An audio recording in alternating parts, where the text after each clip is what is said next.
Welcome back everybody to our studies in AQA A-level Sociology. This lesson is going to continue thinking about the social distribution of crime and deviance, this time thinking about the social distribution of crime and deviance by gender. We're expected to know some of the recent patterns and statistics and trends involving the distribution of crime and deviance by gender, as well as different explanations for these. So we'll think about feminist explanations, we'll think about the famous chivalry thesis that was established in the 1950s, we'll talk about sex role theory, social control theory, and then finish by looking at the liberation thesis.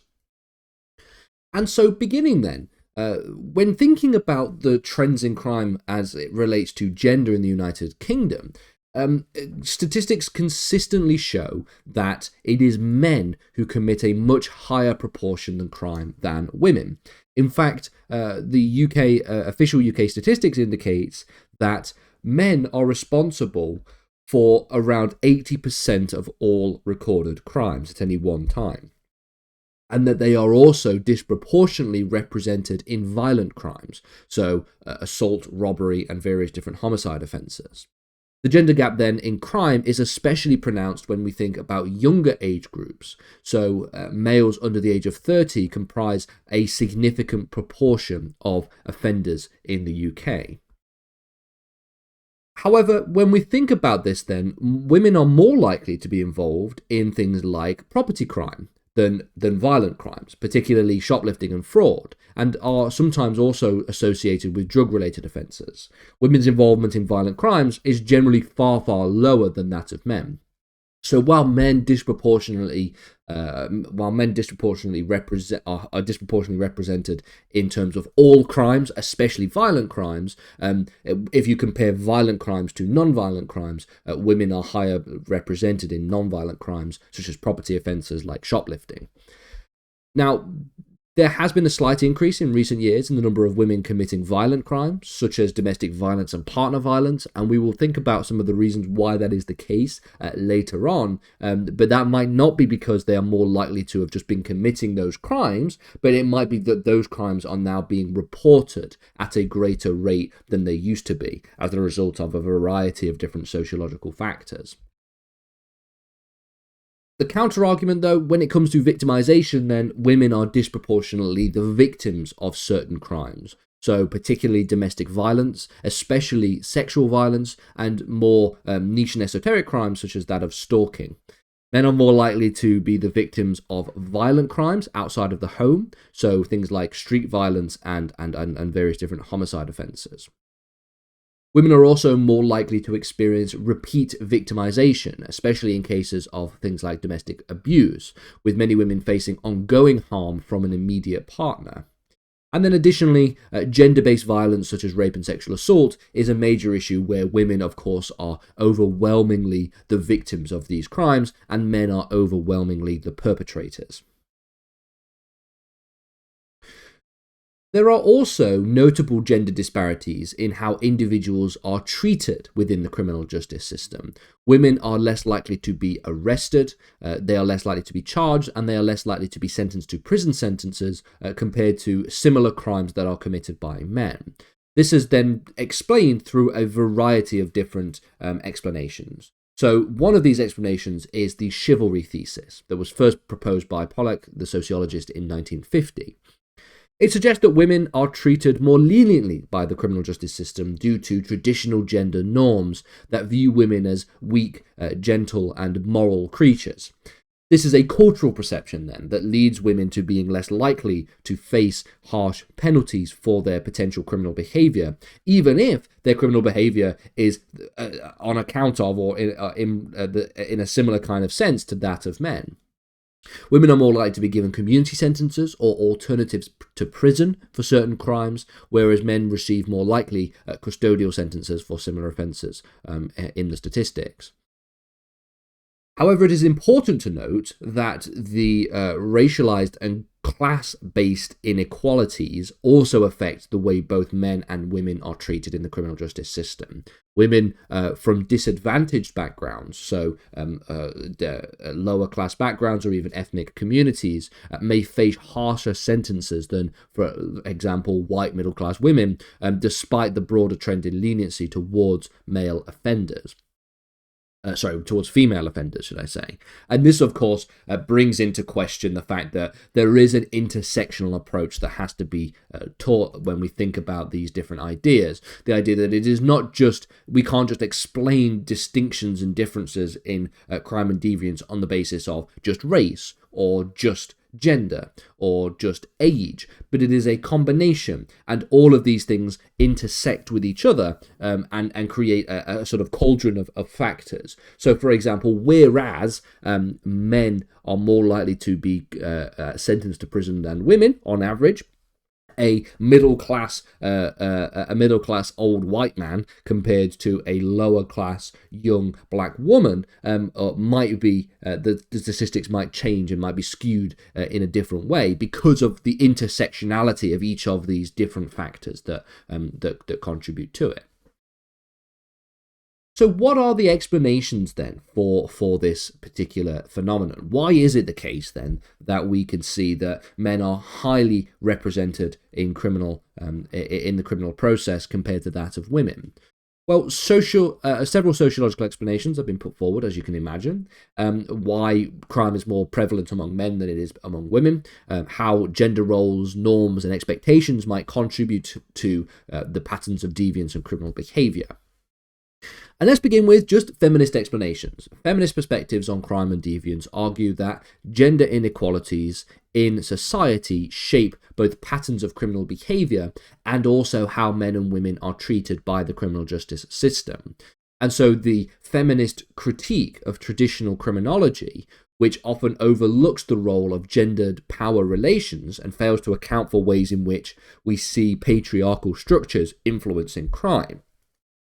And so as a result of this, feminist theories argue that patriarchy, or the idea of male-dominated social structures, is central to understanding women's lesser involvement in criminal justice systems. Women's roles have historically been confined to the domestic sphere, with social control mechanisms in place that restrict women's freedoms and therefore restrict their criminal behavior.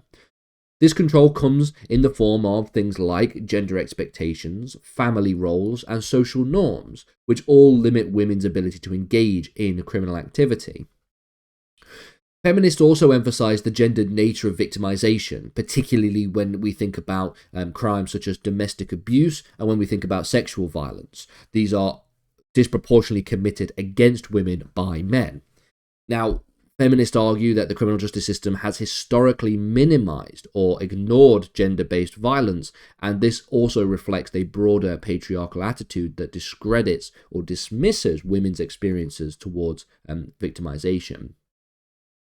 Some feminists will also challenge the chivalry thesis, although it is notable that there are feminists that would probably support the chivalry thesis as part of the broader conversation about patriarchy in the criminal justice system.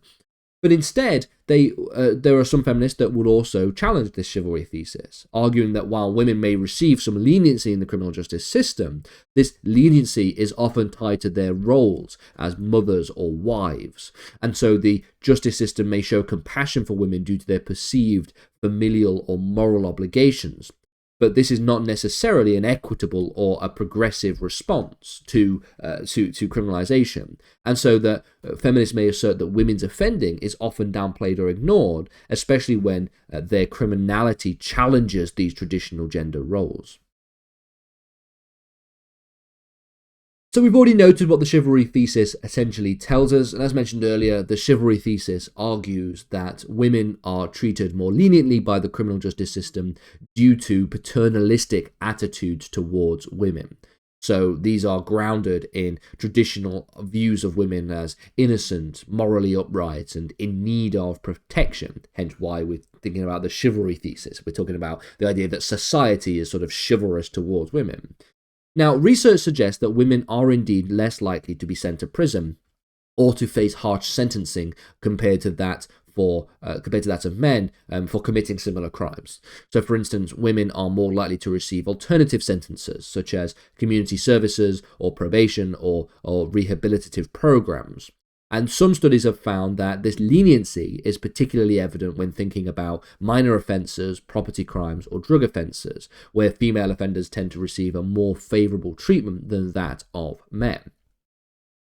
But critics do argue that the chivalry thesis overemphasizes the protectionist nature of the criminal justice system and instead overlooks the complexity of women's experiences within the criminal justice system.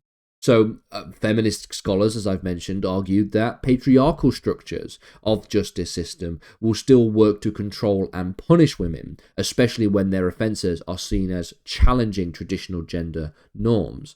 So when a woman commits violent crimes or defies the sort of gendered expectations, they may face still quite harsh and severe treatment because they are essentially acting out of step with the patriarchal structure. Sex role theory, which is a theory influenced by functionalism, suggests that differences in male and female criminality can be understood by looking at the way that traditional gender roles shape behaviour and socialisation.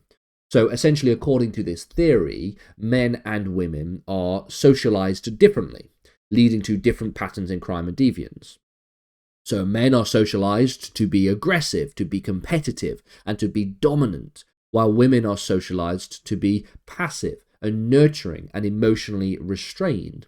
And so the result of this is that men are more likely to engage in the kind of activities that is befitting of their socialization. So aggressive activities, competitive and dominant activities, which leads them to act aggressively and, as a result, engage in aggressive or potentially violent crimes.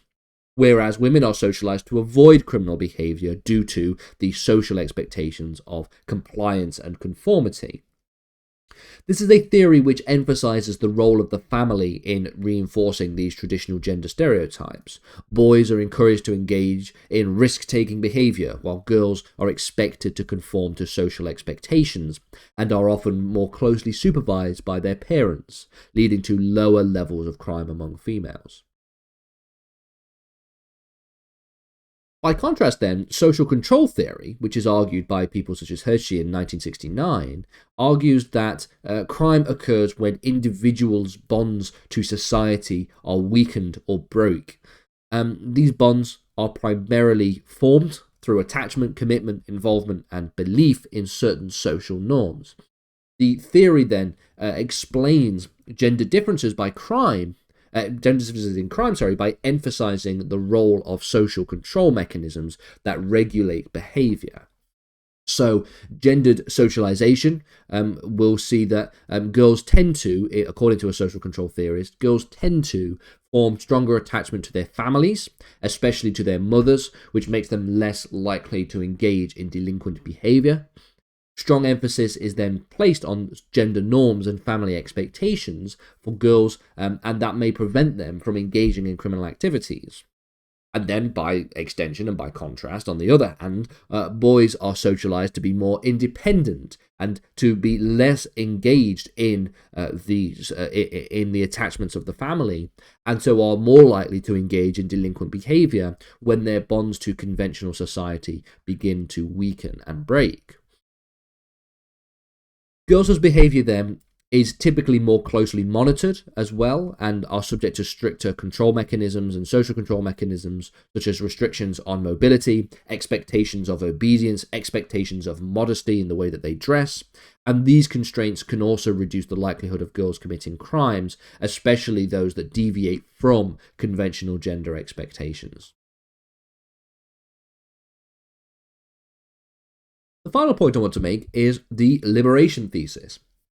This suggests that women gain social equality, that as women gain social equality and more opportunities for participation in things like public life, the workforce, etc., their levels of criminality will naturally rise. This theory is based on the idea that gender roles, traditional gender roles, are important in limiting the criminality and delinquent behaviour of women. And therefore, as these traditional gender roles become more flexible, women are more likely to engage in the types of activities, including crime, that are traditionally associated with men. The liberation thesis was first proposed by Frieda Elder in 1975, and it argues that the feminist movement and the liberation of women movements have led to greater opportunities for women to exist in various other spheres of life, such as education, employment, and politics. The result is that women are now just engaging in higher crime, at higher rates, particularly in terms of crimes that are more dominated traditionally by men, such as white-collar crime or violent crime. Now, critics of the liberation thesis argues that it overstates the impact of gender equality on female criminality, as the increase of women's involvement in crime is often overstated, and some forms of social control still limits the ways in which women's ability to engage in criminal behaviour can take place. Furthermore, other social factors such as class and ethnicity may also have a greater impact on women's criminality, and so essentially hovering above all of these different explanations, the chivalry thesis, the feminist explanations, the liberation thesis, is this explanation of intersectionality that essentially maybe takes all of these factors and contributes them together into sort of one mixing pot, and suggests that it is an intersection of a variety of different issues such as class, ethnicity, gender, age, that all contributes to higher or lower levels of criminality.